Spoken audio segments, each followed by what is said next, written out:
Yung kunin niya na yung bayad. Tapos inabot na rin sukli mga pards. Tapos yan yung unang order namin nabot na rin. Tapos yung pangalawang order namin mga pards Tapos nagbabay na rin mga pards Tapos nakamusta. What's up mga pards? So nandito na naman tayo mga pards, bumabalik. Panibagong vlog na naman tayo mga pards. So nandito pala kami ngayon sa isang milk tea shop sa Tainan, Taiwan.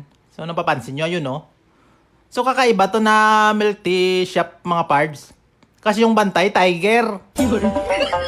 So makikita nyo mamaya kung bakit nasabi ko tiger yung bantay. Pero bago ka makabili ng milk tea nila, kailangan mo muna mag-order dito sa apps nila sa cellphone. So may QR naman mga pards. So i-scan mo lang, tapos mapupunta ka na sa apps nila. Kaso matagal.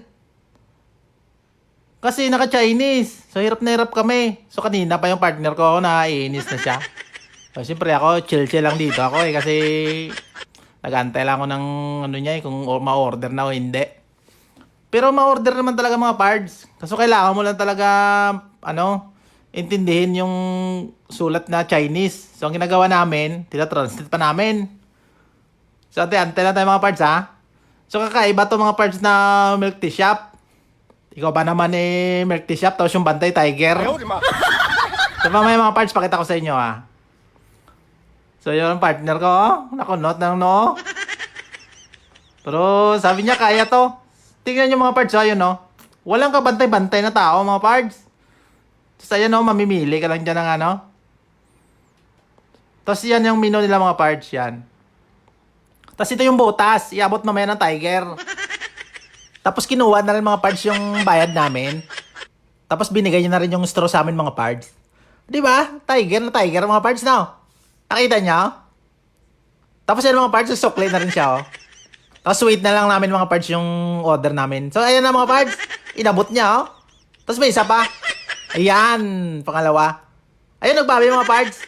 Tapos napagkamay pa mga pards. So ayan, kinamayan ko. Si partner, tawa ng tawa. Galing. So ito na mga pards. So tikman na natin to yung pinagmamalaki ng milk tea ng tiger. So nakakatawa mga pards kasi may style sila sa pagbenta ng milk tea nila. So bali mga pards, hindi naman talaga tiger yon, di ba? Tao yon. So ginawa nila yung ganyong style simula nung pandemic. So tuloy-tuloy yung binta nila, tapos iwas contact sa mga tao mga pards. So ang galing. Ang galing ng idea mga pards. So tikman na natin mga pards. So, ang sarap. Ang sarap ng matcha mga pards. Parang avocado din siya mga pards. Pero ang sarap niya, medyo siya malinamnam na may mapait konti. Tapos yung Oreo mga pards, ang sarap, medyo matamis nga lang. So panalo mga pards. Mga pards, hanggang dito na lang yung vlog natin. So kita-kits tayo next vlog. Maghahanap ulit tayo ng kakaiba dito sa Taiwan. So maraming salamat.